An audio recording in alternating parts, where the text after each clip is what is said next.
triangle muna. Kaya nga Pascal triangle eh. Diba? So, lagay mo lang. So, magkakaroon ka ng 1, 1, 1, 1, 2, 1. Bali, na-add mo lang yung middle para mukha mo na. So, 1. Lagi 1 yung dulo. So, 1 plus 2 magiging 3. 2 plus 1 magiging 3. Then, 1 yung dulo ulit.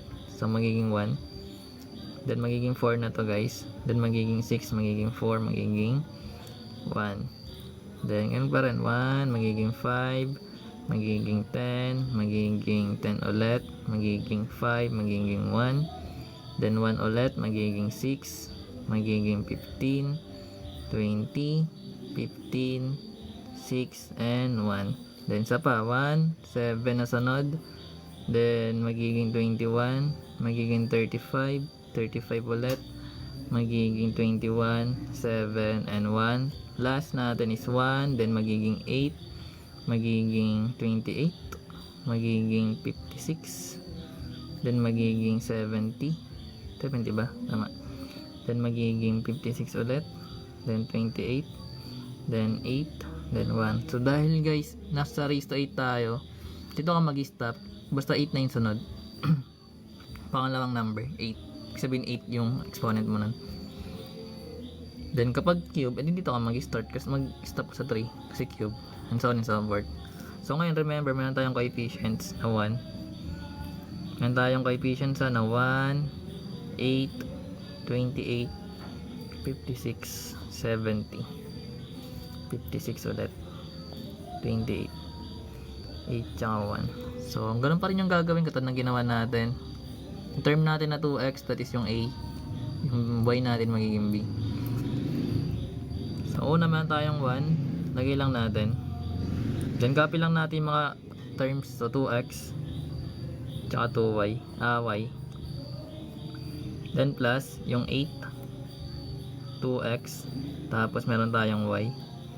28 naman yung sunod. So 2x tapos y. Then meron tayong 56, 2x tapos y. Then meron tayong 70, 2x tapos yung y. Then meron tayong 56 ulit, 2x tapos y. Then meron ulit tayong 28, so plus ulit 28, 2x tapos yung y. Then yung 8, so 2x tsaka yung y. Then yung 1, 2x tsaka y. Ngayon pagkatapos na ito guys, punta tayo sa first term natin na 2x. So remember, naka-raise to 8 tayo. So ibig sabihin lahat ng 2x natin, start tayo sa 8 pababa. Descending order yung paglagay ng exponent. So magiging 8 to, magiging 7, magiging 6, magiging 5, magiging 4, magiging 3, magiging 2, magiging 1, hanggang makapunta ka ng 0.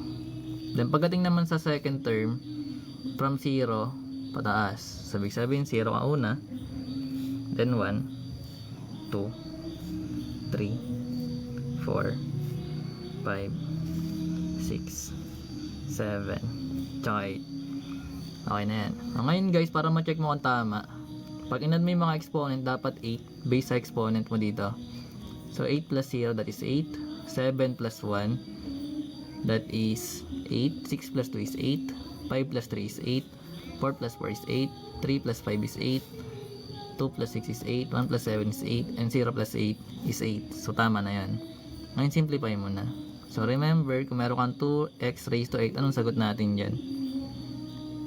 Hindi ko alam sagot dyan, masyadong malaki yan. Harapan tayo mag-expand, pero ganito yung ginagawa. Anong sagot? 256. 256 daw sabi na idol. Y raised to 0, that is 0, diba? Pero meron tayong x raised to 8 dito kasi yung exponent naka-raised to 8 din dapat. Then plus, meron tayong 8 dito. Yung 2x raised to 7, anong kakalabasan yan? Kalkyo ko na lang 128. 128 daw sabi ni idol. So magkakaroon tayo ng 128. Ay, nakalimutan natin yung x. So meron tayong x pa raised to 7. 128x raised to 7, pero meron tayong y. So lagyan natin yung y. Plus yung 28. So meron tayong 2 raised to 6, that is 64.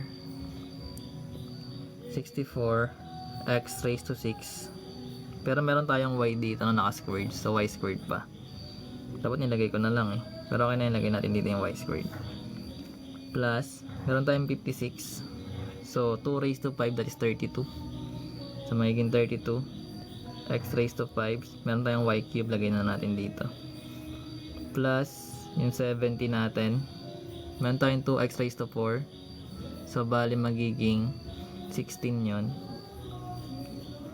X raised to 4. Then, y raised to 4. Plus, meron tayong 56 dito. So yung 56, labas muna natin. Pero meron tayong 2x na naka-raise to 3. So magiging 8. X tapos magiging cube. Pero meron tayong y raised to 5. So ngayon meron tayo ditong plus 28. Copy muna natin. Meron tayong 2x raised to 2. So that is 4x squared. Then meron tayong y raised to 6. Then plus, meron tayong 8. Meron tayong 2x. Then y raised to 7. 2x, y raised to 7. Then plus, yung 1 times, etong term ito magiging 1 yan. Kasi naka-raised to 0. Then magiging y raised to 8 na lang. So ngayon, simplify na lang natin yung iba. So ito okay na to, copy lang natin. So magkakaroon tayo ng 256 x raised to 8. Plus, ano ba yung 8 times 128? 8 times 128, that is 4, 6, 22, 10, di ko alam. Ang sagot dito, sa 8 times 128, 1024. Magiging 1024, x raised to 7, and y. Plus, itong 28 times 64.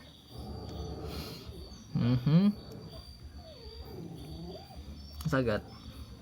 Calculator nyo syempre. Ako na nga nagsusulat, ako pa magka-calculator. 100. Hindi, 28 to eh. Hindi naman to eh.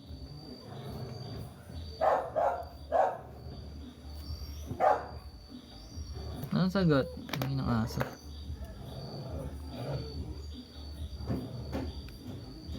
$1,792 daw sabi. So magiging 1,792. Then yung x raised to 6. Then y squared. How about this one? Yung 56 times 32.